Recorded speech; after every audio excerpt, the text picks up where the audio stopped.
Bismillahirrahmanirrahim. Assalamualaikum warahmatullahi wabarakatuh. Innal hamdalillah nahmaduhu wa nasta'inuhu wa nastaghfiruh wa natubu ilaih wa na'udzu billahi min syururi anfusina wa sayyiati a'malina. May yahdihillahu fala mudhillalah wa may yudlil fala hadiyalah. Asyhadu an la ilaha illallah wahdahu la syarikalah wa asyhadu anna Muhammadan abduhu wa rasuluhu la nabiyya ba'dah.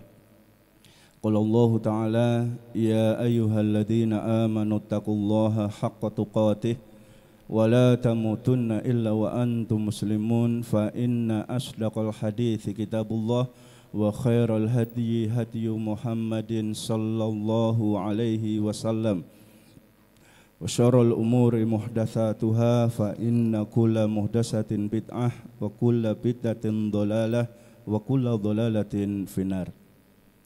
Ayyuhal jamaah al-muslimun wal muslimat, bapak-bapak, ibu-ibu, saudara-saudariku sekalian yang dirahmati Allah Subhanahu wa taala. Alhamdulillah, di kesempatan yang berbahagia ini senantiasa marilah kita panjatkan puji syukur kehadirat Allah Subhanahu wa taala, yang mana Allah masih terus memberikan nikmat kepada kita, nikmat yang banyak, nikmat yang tidak ternilai harganya. Mudah-mudahan dengan banyaknya bersyukurnya kita kepada Allah Subhanahu wa taala, Allah senantiasa menambah nikmat-nikmat kepada diri kita semua. Amin ya rabbal alamin. Jamaah yang dimuliakan Allah Subhanahu wa taala, dari kesempatan yang berbahagia ini insyaallah taala kita akan kaji sebuah tema yang kita ambil masih dari kitab Al-Kabair karangan Al-Imam Adz-Dzahabi rahimahullahu ta'ala, yang berjudul Al-Amnu min Makrillahi ta'ala. Termasuk salah satu dosa besar adalah ketika kita merasa aman dari azab, dari siksanya Allah Subhanahu wa ta'ala. Jadi ketika kita sudah menjadi seorang muslim dan kita merasa sudah menjadi orang yang beriman, jangan sekali-kali diri kita merasa kita pasti masuk surga. Jalan masih panjang. Kemudian jangan sekali-kali kita menganggap kita semua pasti aman dari azab, dari siksa Allah Subhanahu wa ta'ala, terutama kita masih bermudah-mudah melakukan perbuatan dosa, perbuatan maksiat kepada Allah Subhanahu wa ta'ala. Dibuka dengan firman Allah Subhanahu wa ta'ala, wala ya'manu makrallahi illal qaumul khasirun. Dan tidak ada orang-orang yang merasa aman dari siksa, dari azab Allah Subhanahu wa ta'ala, kecuali hanya orang-orang yang merugi. Jadi kalau kita melakukan maksiat kepada Allah Subhanahu wa ta'ala, kita melakukan perbuatan dosa kepada Allah Subhanahu wa ta'ala, kemudian kita masih merasa aman, enggak mungkin kita mendapatkan azab, enggak mungkin kita mendapatkan siksa, berarti kita termasuk dari orang-orang yang merugi. Rugi di dunia, rugi di akhirat. Dan kita mirip serupa dengan orang-orang munafik.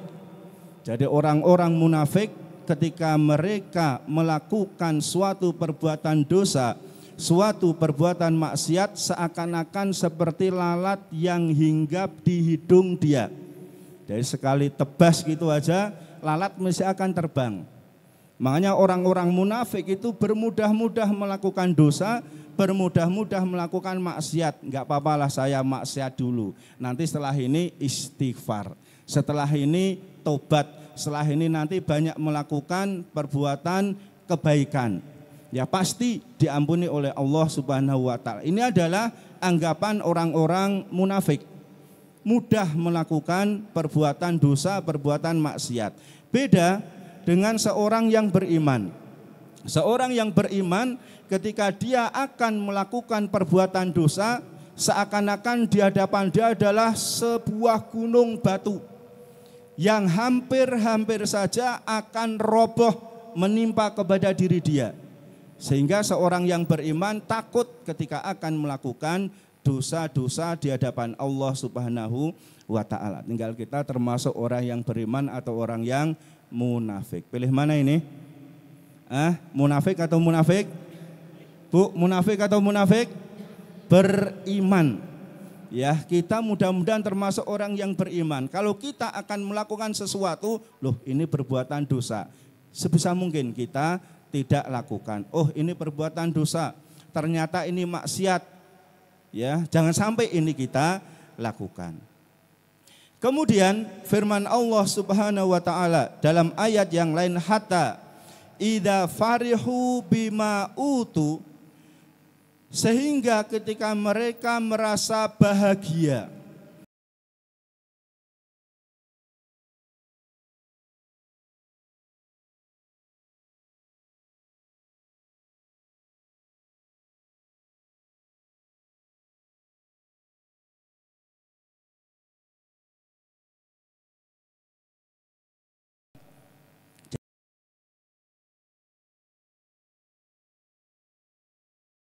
yang mendapatkan nikmat dari Allah Subhanahu wa ta'ala, tetapi kemudian mereka lalai.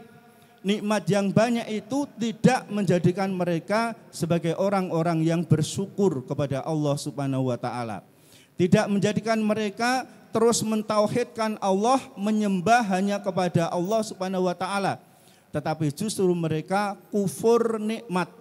Kemudian mereka mengabaikan nyembah kepada Allah Subhanahu wa ta'ala dan masih nyembah kepada selain Allah Subhanahu wa ta'ala. Akhirnya Allah timpakan kepada mereka adab, siksa di dunia dan siksa di akhirat. Kita lihat ya kaum-kaum terdahulu.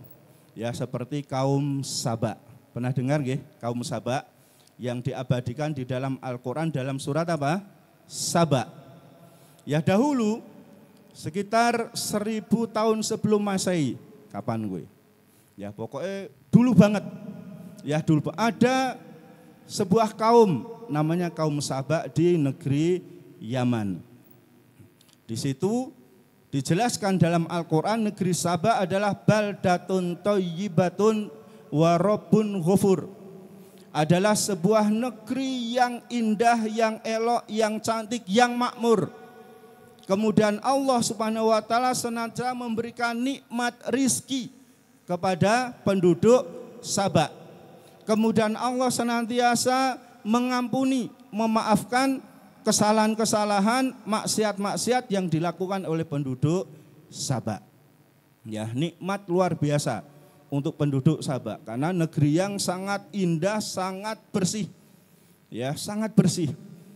Kalau di negeri kita ini hewan-hewan jorok kan ada ya, banyak ya, seperti kecoa, nyamuk, lalat. Tapi di negeri Saba ketika itu hewan-hewan seperti ini tidak bisa hidup. Karena saking bersihnya udaranya, saking jernihnya, saking nyamannya dan lain-lain. Ya, dikisahkan seandainya ada seseorang yang masuk negeri Saba, ada kutu di kepalanya, niscaya dia keluar dari negeri Saba, kutunya sudah mati semua. Berarti pabrik paditok enggak laku itu ya. Ya ibu-ibu seandainya punya kutu di kepala, diobati ramari-mari, masuk ke negeri Saba, mati kutu. Ya, mati kutu, kutunya mati. Tumornya pada mati. Ini adalah negeri Saba, Masya Allah. Seandainya seseorang itu masuk di kebun buahnya negeri Saba ini dengan membawa keranjang di atas kepala dia, keluar dari kebun, keranjang sudah penuh dengan buah-buahan, protol dewi-dewi. Ya, saking lebatnya buah-buah yang ada di kebun negeri Saba ini. Tetapi mereka orang-orang yang kufur nikmat, tidak mau bersyukur kepada Allah Subhanahu wa ta'ala. Ya, semua keindahan kota Saba, kemudian semua kemakmuran, kemudian semua kesuburan yang ada di kota Sabah ini ternyata mereka memiliki sebuah bendungan. Ya, bendungan Armi namanya. Diairi ya, kebun-kebun, kemudian persawahan di situ dari bendungan ini. Tapi ketika mereka kufur, tidak mau bersyukur kepada Allah Subhanahu wa taala, kemudian Allah hancurkan itu semua, jebol bendungannya, kemudian menghabiskan semua kebun-kebun yang ada di negeri Sabah ini. Azab Allah diberikan ketika mereka kufur kepada Allah Subhanahu wa taala. Negeri apa tadi namanya? Negeri Sabah. Kaumnya Nabi Nuh alaihissalam mendapatkan banyak kenikmatan dari Allah Subhanahu wa taala, namun ini menjadikan mereka kufur kepada Allah Subhanahu wa taala. Tidak mau bersyukur kepada Allah Subhanahu wa taala. Kemudian mereka tidak mau menyembah kepada Allah Subhanahu wa taala. Kemudian mengatakan Nabi Nuh adalah seorang yang gila, karena Nabi Nuh terus memperingatkan kaumnya agar menyembah hanya kepada Allah Ta'ala saja, kemudian mereka tidak menyembah kepada berhala-berhala yang ada. Terlebih ketika Nabi Nuh alaihissalam mendapatkan perintah dari Allah untuk membuat sebuah kapal, padahal keadaan itu adalah kemarau.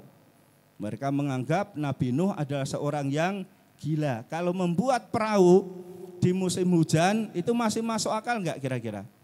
Iya, sering hujan, bikin kapal, bikin perahu, nanti sewaktu-waktu banjir bisa ditumpangi. Tapi ini Nuh, ya, ini tuh musim kemarau, kamu gila membuat perahu, kamu gila membuat kapal. Ya, padahal ini adalah perintah dari Allah Subhanahu wa taala. Kemudian akhirnya Allah timpakan kepada kaumnya Nabi Nuh alaihissalam banjir bandang, yang dikatakan oleh para ahli sejarah dunia tenggelam oleh banjir. Dan tidak ada yang hidup ketika itu kecuali 80 orang yang naik di kapalnya Nabi Nuh alaihi salam. Semua manusia yang ada di dunia mati semua, kecuali hanya 80 orang ini.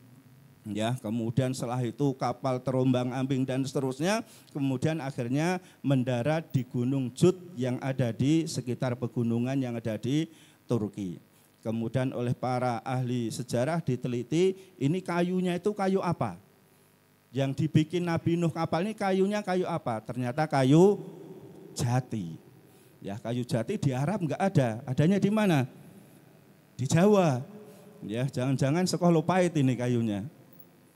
Sehingga sebagian orang mengatakan jangan-jangan Nabi Nuh itu dulu tinggalnya di Jawa. Kayak neng Tuntang, neng Lopait, neng Gudang. Ya, wallahu a'lam bishawab. Tapi kaumnya Nabi Nuh diadab oleh Allah Subhanahu wa taala, dibinasakan. Kenapa? Kufur nikmat. Tidak mau menyembah kepada Allah Subhanahu wa taala. Kemudian kaumnya Nabi Hud alaihissalam. Ki ngajine akeh ceritane sekarang. Ya, kita lihat kisah-kisah kaum terdahulu. Kaumnya Nabi Hud alaihissalam, yaitu kaum Ad. Ya, kaum Ad itu adalah kaum yang sangat cerdas, pintar, pandai. Di zaman itu mereka sudah bisa membuat bangunan-bangunan yang tinggi. Bangunan-bangunan yang tinggi. Tetapi ternyata mereka ini adalah kaum yang ingkar kepada Allah Subhanahu wa taala, tidak mau beribadah kepada Allah. Tidak mau menyembah kepada Allah Subhanahu wa taala. Diperingatkan oleh Nabi Hud alaihissalam, "U'budullaha, sembahlah oleh kalian Allah. Akuilah aku ini adalah rasulnya Allah." Tetapi mereka ingkar itu semua, tidak mau beribadah, tidak mau menjalankan syariat dari Nabi Hud alaihi salam. Akhirnya juga diadab, dibinasakan oleh Allah Subhanahu wa taala. Dikirim oleh Allah angin topan yang dahsyat, yang sangat dingin. Angin topan ya bertiup sangat kencang tapi dingin. Selama 7 malam 8 hari. Sehingga hal itu membuat bangunan-bangunan tinggi yang mereka bangun hancur dan membuat semua kaum ketika itu mati binasa. Orang-orang kafir ketika itu mati binasa. Kenapa? Mendapatkan azab dari Allah Subhanahu wa taala. Kenapa? tidak mau beribadah menyembah kepada Allah Subhanahu wa taala. Kemudian kita lihat kaumnya Nabi Soleh alaihissalam, yaitu kaum Tsamud. Kaum Tsamud. Kaum Tsamud itu adalah orang-orang yang cerdas dan mendapatkan banyak kenikmatan dari Allah Subhanahu wa taala. Ya, mereka kaum yang bisa memahat gunung batu dijadikan sebagai tempat tinggal rumah-rumah. Bisa membuat gua terowongan dari gunung batu itu diterobos menjadi sebuah jalan. Ya, kalau jenengan pernah lihat di YouTube atau mungkin pernah umroh, ya gunung-gunung yang ada di Mekah itu kan banyak, tapi dijadikan terowongan-terowongan diterobos. Tapi kalau zaman sekarang banyak alat-alat canggih untuk menerobos itu. Tapi zaman dulu, ya zaman dulu bisa menerobos gunung batu itu adalah suatu kecerdasan yang sangat luar biasa. Itu dilakukan oleh kaum Tsamud, kaumnya Nabi Soleh alaihi salam. Diperintahkan oleh Nabi Soleh alaihissalam untuk beribadah kepada Allah. Mereka ingkar, tidak mau. Mereka mengatakan, kalau engkau wahai Soleh, seorang Nabi, seorang Rasul, datangkan mukjizat Tuhanmu kepada kamu, yaitu keluarkan seekor unta betina dari gunung batu itu. Kemudian Allah kabulkan. Di antara mukjizat Nabi Soleh alaihissalam adalah memiliki unta betina yang keluar dari gunung batu. Ini adalah mukjizat. Mukjizat Nabi Soleh alaihi salam. Tapi akhirnya unta itu dibunuh oleh kaum Tsamud dan mereka juga merencanakan untuk membunuh Nabi Soleh alaihi salam. Kemudian akhirnya Allah binasakan mereka. Nabi Soleh alaihissalam mengatakan kepada mereka, wahai kaumku, bersenang-senanglah kalian selama 3 hari ini. Silahkan senang-senang selama 3 hari ini. Hari pertama wajah mereka menguning. Kemudian hari kedua wajah kaum Nabi Soleh menjadi merah. Kemudian hari ketiga wajah kaum Nabi Soleh ini menjadi hitam. Kemudian hari keempat Allah datangkan gempa yang sangat dahsyat. Petir dan hujan batu. Hujan batu. Ya, sebagian tempat itu ada hujan es batu saja sudah begitu susahnya. Gedeng-gedeng biasa ini bisa apa? Rontok, hancur.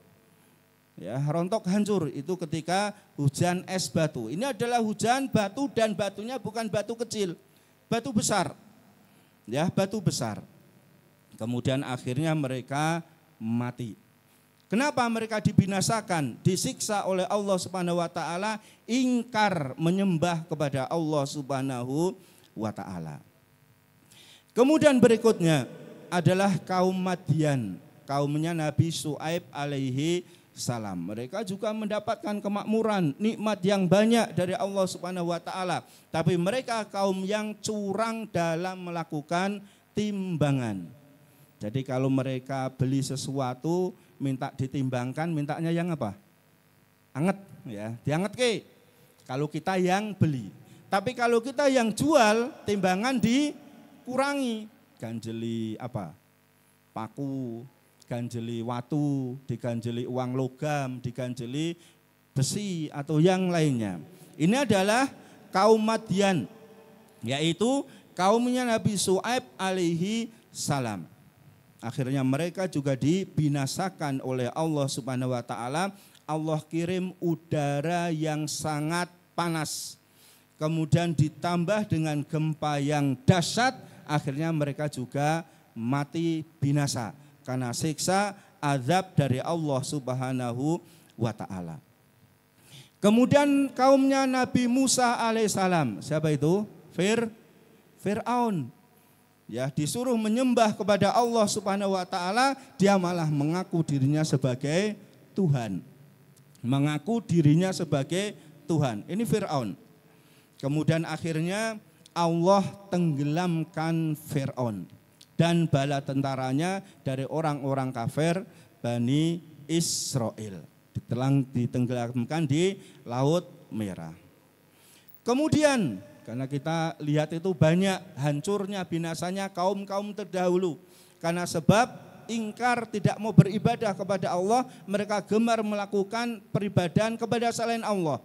Mereka gemar melakukan kesyirikan kepada selain Allah Subhanahu wa taala. Kaumnya Nabi Lut alaihi salam. Ya, yaitu kaum Sodom. Kaum Sodom. Pernah dengar kata sodomi? Hah? Disodomi, pernah nggih? Ya, Sodom itu jeruk makan jeruk, paham nggih? Wong lanang seneng karo wong lanang, salak mangan salak. Ini adalah kaum sodomi, LGBT. Ya, mereka itu enggak suka dengan lawan jenisnya, dengan wanita-wanita yang cantik enggak seneng. Moh senenge lanang karo lanang. Dan ini tidak pernah dilakukan oleh kaum-kaum terdahulu. Makanya kalau kita punya anak dan kita merasa aman, ya, kok kamu sering chattingan WA-an karo misal anak kita jenenge Joko ya, senenge kok karo Edi terus misalnya. Ya, itu juga perlu dicek, diteliti. Jangan-jangan naik dhewe jenenge Joko itu Edi pacare. Ya, nek pacare Wati, pacare Siti kan walaupun gak boleh tasih mending. Masih mending, tapi nek kowe wis baca duwe pacar punya. Sapa jenenge Edi Mak. Waduh. Ya, Joko pacare Edi, bahaya. Maka ini harus kita waspadai untuk anak-anak kita. Ya, kemudian Allah uji dengan mengutus para malaikat di tengah kaumnya Nabi Lut alaihissalam. Malaikat yang berwujud pemuda-pemuda keren, ganteng. Di tengah-tengah kaumnya Nabi Lut, wah, motone langsung hijau itu. Ya, nek ndelengi cewek-cewek ayu itu enggak ngefek kaumnya Nabi Lut itu. Tapi nek ndelengi cowok-cowok ganteng, cowok-cowok Korea ya Mbak, ganteng ora? Ya, putih-putih, lembut-lembut. Itu wah, langsung mripate dadi ijo. Langsung diparani, kemudian pengen melakukan tindakan asusila. Ya, kemudian Nabi Lut mengatakan kalau kamu pengen saya punya putri-putri yang cantik, ambil putri saya. Enggak mau wong senenge lanang dikei wedok. Kemudian akhirnya Allah timpakan azab siksa kepada kaumnya Nabi Lut alaihi salam ini. Apa itu? Bumi digoncang kemudian dibalik.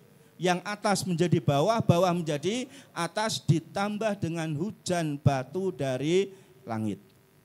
Ya, ini azab yang ditimpa kaumnya Nabi Lut alaihi salam. Itu adalah cerita kaum-kaum terdahulu, mereka diazab oleh Allah Subhanahu wa taala karena ingkar menyembah kepada Allah Subhanahu wa taala. Dan di Indonesia, apakah ini pernah terjadi? Ternyata pernah di tahun 1955 menimpa sebuah dusun Legetang yang ada di Pegunungan Dieng. Pernah dengar Kampung Legetang? Belum ya? Besok piknik ke sana. Moh ya. Itu ada di Dieng, nek piknik neng Dieng gelem. Tapi nek neng Legetang ora gelem di sana. Ya, Kampung Legetang yang ada di Dieng.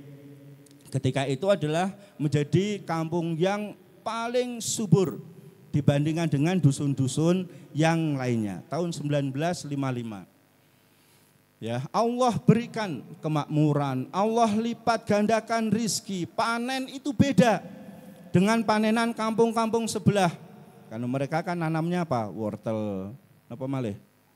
Kentang, apa malih? Tales dan seterusnya. Panenannya berlipat ganda, beda dengan kampung-kampung yang ada di sebelahnya. Tapi ternyata penduduk kampung Legetang ini kufur kepada Allah Subhanahu wa taala. Ya, kesyirikan mereka lakukan, pemujaan terhadap kuburan mereka lakukan, menyembah kubur mereka. Tidak menyembah kepada Allah, mintanya adalah kepada penghuni kubur orang-orang yang sudah mati. Praktek perdukunan biasa mereka. Ya, kemudian maksiat apapun ada di sana, perjudian ada banyak. Bahkan dijelaskan di situ dalam satu artikel, di musola di masjid itu dipakai untuk judi. Ya, ngawur napa mboten niki? Ngawur pol. Ya, sampai mereka berani judi, berzina di musola di masjid, enggak ada nilainya masjid musola bagi mereka. Kemudian parahnya lagi, zinanya itu tidak dengan wanita lain, bahkan dengan ibu-ibu mereka sendiri. Ya, dengan ibu EDW, mak EDW mereka berzina. Dan bahkan mereka itu melakukan praktek sodomi sebagaimana dilakukan oleh kaumnya Nabi Lut. Maka sebagian artikel mengatakan kampung Legetang itu adalah kampung Sodom kedua. Ya, karena sodomi itu banyak dilakukan di sana. Laki-laki seneng sama laki-laki, praktek judi, ya, maksiat zina, praktek riba dan seterusnya. Kemudian ketika sudah panen itu mereka melakukan pesta semalaman. Ya, pesta semalaman bisa dikatakan tanda petik free sex. Ya, zaman dhisik wis ada free sex ya, seperti tari dengan telanjang dan seterusnya, joget, musik dan seterusnya. Ini kampung Legetang. Kemudian Allah ternyata murka. Allah turunkan azabnya, Allah hilangkan dusun Legetang dalam ya beberapa menit saja di malam itu, yaitu tanggal 17 April tahun 1955. Ada yang sudah lahir nggih tahun 55? Kalau mae saya baru umur 4.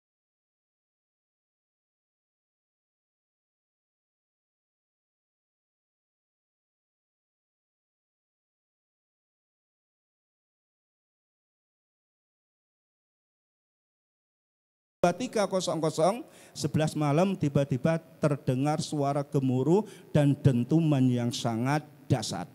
Dem. Kaget Bu? Boten nggih? Ya, mosok kelutik.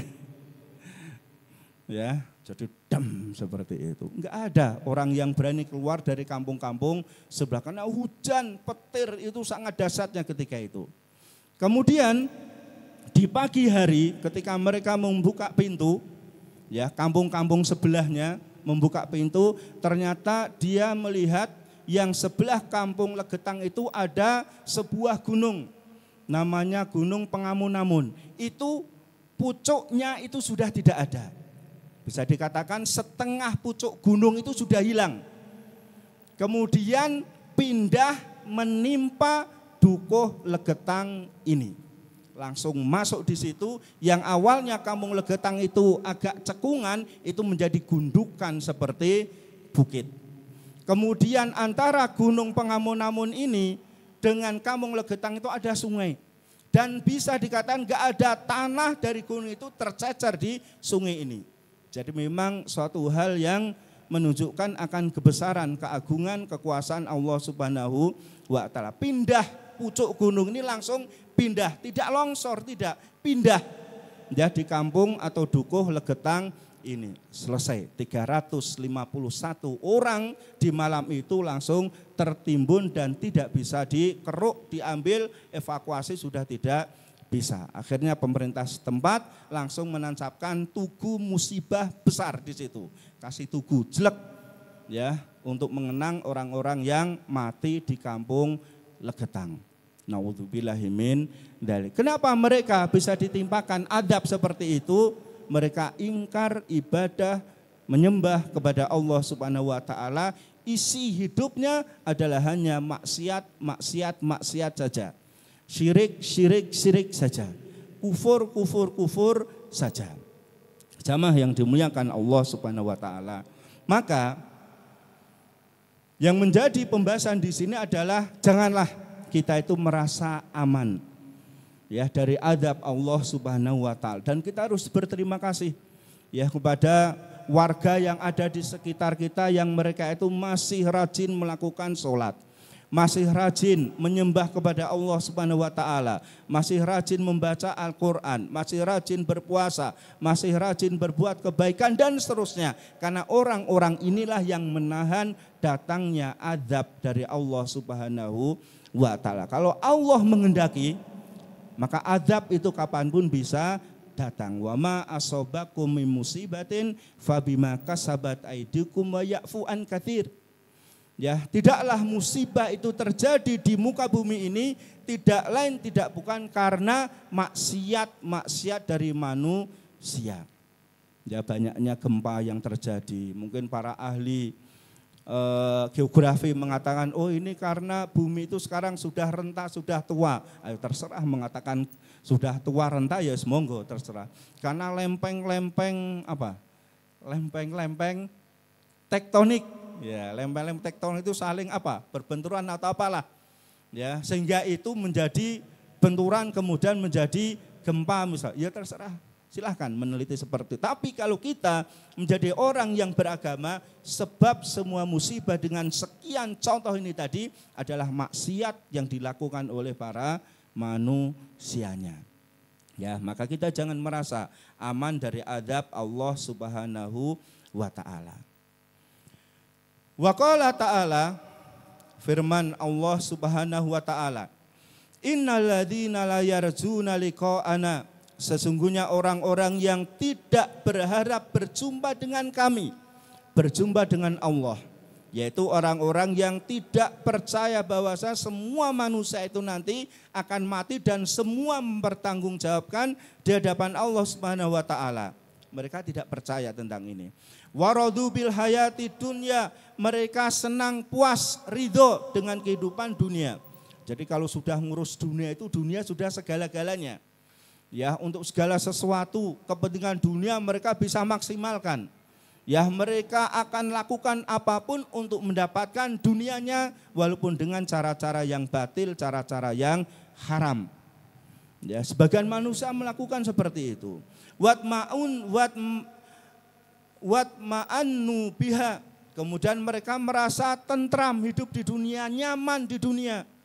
Padahal kita semua merasa bahwasanya hidup di dunia itu adalah hanya sekedar mampir saja. Kita seperti seorang musafir, seorang yang melakukan perjalanan, ini adalah bagian dari perjalanan kita.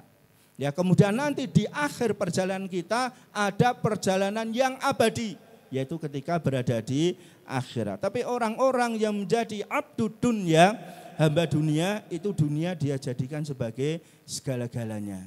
Ya, untuk mencari kekayaan sampai mereka apa? Cari apa? Pesugihan. Ya, ke sana kemari, ke gunung apa? Kawi. Gunung apa lagi? Kemukus. Dua hafal wong kene. Jangan niki. Gunung Rong. Wah, Gunung Rong. Gunung Rong jare nek mlebu terus nembus tekan Mekah nggih. Ya coba wae dijajal wae. Bener pora, karena saiki nek enek terowongan itu nek mlebu terus tekan Mekah ya coba wae. Ya, cobanen wae. Ya. Seperti itu. Ya, cari pesugihan. Kemudian pengen mendapatkan jabatan, mereka rajin pergi ke dukun misalnya. Padahal Rasulullah SAW telah mengingatkan kita man atakahinan au arrofan, barang siapa yang mendatangi dukun tukang ramal, fasa'alahu an syai'in, hanya tanya saja terhadap sesuatu, dia belum membenarkan, belum percaya, lam tuqbalahu sholatun arba'ina yauman, sholatnya 40 hari tidak diterima. Nggih, bener nggih ini nggih? Percaya napa mboten? Mosok ora percaya dawuh Nabi sallallahu alaihi wasallam. Teko ning dukun, teko misale nanti nasib saya gimana Pak? Ya engko kowe ketoke dadi wong celaka. Ya, dadi orang yang celaka, atau nanti kira-kira jodoh saya siapa ya Mbah misalnya. Oh, jodoh kamu ini. Tapi kita belum percaya omongannya dia. Wah, ketoke ngapusi. Tapi kita sudah tanya. Sudah datang, sudah tanya, lam tuqbalahu sholatun arba'ina yauman, sholat kita 40 hari tidak diterima. Malahannya rasa sholat, gitu. Ya tambah dosa besar. Ya, tambah dosa besar kalau kita sholat tidak dapat pahala. Tapi kalau kita meninggalkan sholat malah justru mendapatkan dosa yang sangat besar. Dan dalam hadis lain dijelaskan oleh Nabi, man ata arrafan au kahinan fasaddaqau bima yaqul faqad kafara bima unzila ala Muhammadin sallallahu alaihi wasallam. Barang siapa yang dia pergi ke dukun, tukang ramal, bertanya tentang sesuatu dan dia percaya dari apa yang diucapkan, kufur, kafir, ya, dari agamanya Nabi sallallahu alaihi wasallam. Nggih, Pak Dukun, TV ini kula ilang. Kira-kira sing nyolong sinten nggih? Oh, sing nyolong ki sing ora adoh-adoh saka tanggamu dhewe. Sing biasane klambine abang terus ning ngendi-ngendi nggo topi. Goleki karo sapa? Oh, iki to. Percaya dia apa yang dikatakan oleh dukun, maka dia menjadi orang yang kufur. Ya, kufur dia. Iman dia. Ya, iman dia kalau dia sampai pergi ke dukun atau tukang ramal. Ya. Waladinahum an ayatina ghafilun, dan orang-orang yang lalai dari ayat-ayat kami. Ya, tadi kita sudah menyebutkan sekian kisah dari nabi-nabi dan umatnya, itu adalah ayat-ayat Allah Subhanahu wa taala. Jangan menjadikan kita lalai, kita ingat.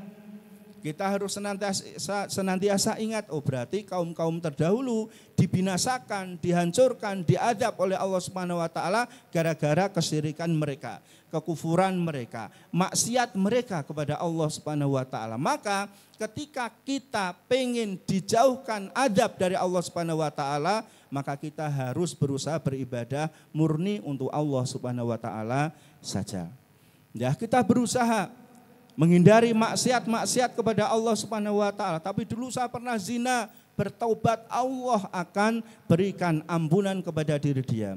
Dulu saya sering nyolong misalnya, taubat kepada Allah, Allah akan ampuni diri dia. Dulu saya pernah berjudi misalnya, saya dulu pernah minum minuman keras misalnya, taubat kepada Allah Subhanahu wa taala, Allah pasti mengampuni kepada diri kita semuanya. Kemudian dijelaskan di sini, al-qulubu biyadillahi azza wa jalla. Hati-hati kita semua itu adalah di tangan Allah Subhanahu wa taala. Jadi hati semua manusia itu tangan Allah Subhanahu wa taala. Qulqin minal qulubi bani Adam baina isbaini min asabi'ir rahman yuqallibu haitsu yasha. Hati kita itu adalah tangan Allah Subhanahu wa taala. Allah itu bisa membolak-balikkan hati kita. Yang sekarang kafir, nanti suatu saat bisa menjadi seorang muslim. Yang sekarang muslim, suatu saat bisa menjadi kafir sesuai dengan kehendak Allah Subhanahu wa taala. Maka kita harus banyak sering berdoa kepada Allah Subhanahu wa taala. Ya, seperti Allahumma ya musarrifal qulub, wahai zat Allah, wahai Allah, ya Allah yang bolak-balikkan hati manusia, sarif qulubana ala taatik, balikkan takkan hati kami di atas ketaatan kepadamu. Ya, pada saya Indonesia ini, ya Allah, mudah-mudahan kau berikan istiqomah ya Allah pada saya keluarga saya, ya di atas iman dan takwa sampai kita nanti. Kita sering harus berdoa kepada Allah Subhanahu wa taala. Banyak antara manusia, di antara teman kita, tetangga kita, karena satu hal sekarang muslim kemudian berubah kepada selain muslim. Karena Allah yang membalikkan hati kita semua. Maka kita bisa memohon berdoa pada Allah Subhanahu wa taala. Sebagaimana dijelaskan di sini, melihat karena yang bagi lil insani an yas'alallah daiman ayusbitahu. Maka selayaknya bagi manusia kita semua ini memohon Allah taala daiman, selalu terus-terus. Jangan berdoanya sekali dua kali aku semua kok. Beristiqomah hidup bisa terus. Ya sesering mungkin minta istiqomah di atas Islam, di atas iman, di atas sunnah Nabi sallallahu alaihi wasallam. Ya minta mohon pada Allah, kokohkan diri kita di atas Islam dan iman. Wa ayyin sarrifa qalba wa ta'ih. Dan agar Allah senantiasa mudahkan diri kita berbuat ketaatan kepada Allah Subhanahu wa taala. Ya, banyak orang yang Islam tapi taat kepada Allah Subhanahu wa taala. Islam KTP-nya Islam tapi banyak yang enggak taat. Keseharian banyak melakukan maksiat kepada Allah Subhanahu wa taala. Ya anal qalba, karena hati idza saluha jasadul. Kalau hati itu baik, hati seseorang itu baik, maka jasadnya, badan dia, penampilannya pasti akan baik. Wa idza fasada jasadul. Kalau hati itu jelek, kotor, rusak, maka penampilan luar itu juga akan rusak. Sebagaimana sabda Nabi sallallahu alaihi wasallam, ala inna fil jasadi mudghah. Ketahui bahwasanya di dalam hati, di dalam tubuh seseorang, jadi ketahuilah di dalam tubuh seseorang itu ada segumpal daging. Idza saluha jasadul. Kalau daging itu baik, penampilan itu akan baik. Wa idza fasada jasadul. Kalau hati itu rusak, buruk, kotor, penampilan itu juga akan buruk, jelek. Ala wahya al-qalbu, ketahuilah bahwasanya segumpal daging itu adalah hati. Nah, karena kadang kalian seorang yang penampilan enggak karuan, ya misalnya banyak aksesoris di tubuhnya, ya seorang laki-laki misalnya sebelah sini di kanan kiri, takunya banyak rambutnya disemprot pilok ya, semprot seperti itu. Misalnya kok penampilanmu seperti ini, loh yang penting hatinya katanya. Lalu penampilan aja seperti hatinya, kata Nabi bukan kata saya, yang menyesuaikan dari penampilan kamu. Ya, menyesuaikan dari penampilan kamu. Kecuali seseorang yang dia sudah bertobat kepada Allah Subhanahu wa taala, udah dari penuh tatuan, dia sudah bertobat. Enggak sudah sini bolong apa?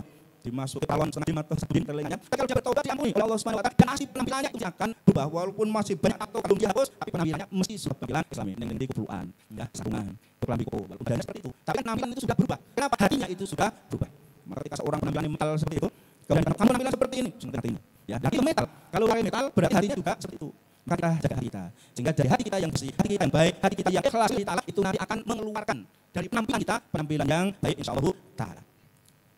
Yani anal insana, maka wajib bagi seorang manusia ya banyak kuna hadron minal wuqifil haramat. Maka wajib bagi kita semua yang dimuliakan Allah Subhanahu wa taala berhati-hati agar tidak terjerumus dalam hal muharramat yang diharamkan oleh Allah Subhanahu wa taala. Asalnya kita orang yang baik, tapi karena teman-teman yang buruk, akhirnya kita melakukan keburukan. Ya kita baik asalnya, tapi kita teman kita sering nolong misalnya. Suatu saat kita juga nolong. Teman kita para penjudi misalnya. Ya suatu saat kita juga akan berjudi. Teman kita misalnya minum khamar misalnya. Teman kita suka dukun, teman kita suka pesugihan. Dan seterusnya suatu saat kita akan takut ikut kepada diri dia. Ya maka kita harus hati-hati. Hidup kita sekali kalau sudah mati tidak bisa diulang lagi.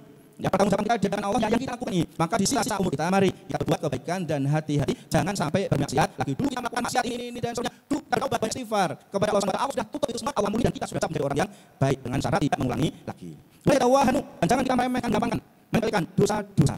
alah saya dosa, enggak apalah nanti sifat taubat. Enggak apa-apa, ini hanya dosa kecil misalnya. Ini hanya dosa besar yang tidak syirik misalnya. Dan ya la ilaha dan kita meremehkan bermudah-mudahan melakukan perbuatan dosa. Wala yaqibul amnu min makrillah, jangan sampai tertanam pada kita merasa aman dari adab Allah Subhanahu wa taala. Fa inna ba'dhan nasi yahurru syaitan, karena sebagian manusia tertipu oleh syaitan. Faqulu if'al ma'siyah wastaghfirillah. Setan itu sengaja membisikkan, itu kita enggak apa-apa, lakukan maksiat ini dulu. Gampang nanti istighfar aja, hilang itu maksiatnya. Dosanya hilang. Ampuni oleh Allah, apa-apa sekali aja misalnya. Setan terus akan membisikkan kepada diri kita. Ma'siyah rahmatullah taala sabaqat wa tabu. Lakukan maksiat ini enggak apa-apa. Ya rahmat Allah itu pasti akan menemani kamu. Kamu akan dicintai sayangi oleh Allah Subhanahu wa taala. If'al ma'siyah, lakukan maksiat. Yang maksiat itu semua akan diampuni oleh Allah kecuali dosa syirik. Kami yang tidak usah syirik. Maksiat aja enggak apa-apa.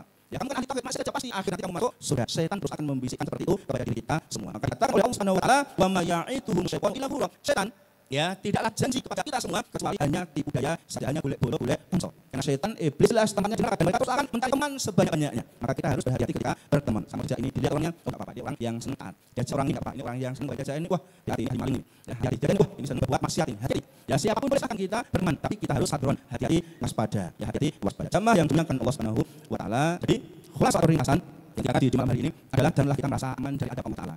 Ya, kita lihat dosa lain, kita lihat negeri dan tidak menutup kemungkinan desa kita itu juga bisa ya diberi musibah oleh Allah Subhanahu wa taala. Ya, bagaimana diberi musibah kalau kita banyak melakukan kemaksiatan? Ya, kita masih melakukan maksiat ini itu dan seterusnya. Kita masih kita melakukan kekufuran, kesyirikan, penyembahan kepada selain Allah Subhanahu wa taala. Bisa jadi suatu saat kita diberi musibah ujian dari Allah Subhanahu wa taala. Maka sesuai kemampuan kita masing-masing kita cegah. Ya, kita cegah. Kita cegah dengan caranya musibah tidak datang kepada diri kita dan di tempat yang kita berada di atasnya. Dan mudah-mudahan Allah Subhanahu wa taala senantiasa memberikan istiqomah kepada warga kita tetap Islam, tetap iman, tetap sunnah Nabi sallallahu alaihi wasallam. Amin ya rabbal alamin. Jadi ini yang bisa kita sampaikan di pertemuan ini. Kurang lebihnya mohon maaf dengan Pak Kafirul Majlis. Subhanallah wa bihamdika, asyhadu an la ilaha illa anta, astaghfiruka wa atubu ilaik. Assalamualaikum warahmatullahi wabarakatuh. Satu pengumuman untuk jamaah sekalian, dilakukan dari panitia Idul Qurban di Mushola Umar bin Khattab. Jadi mohon kehadirannya dari jamaah sekalian hari Sabtu jam 6 pagi.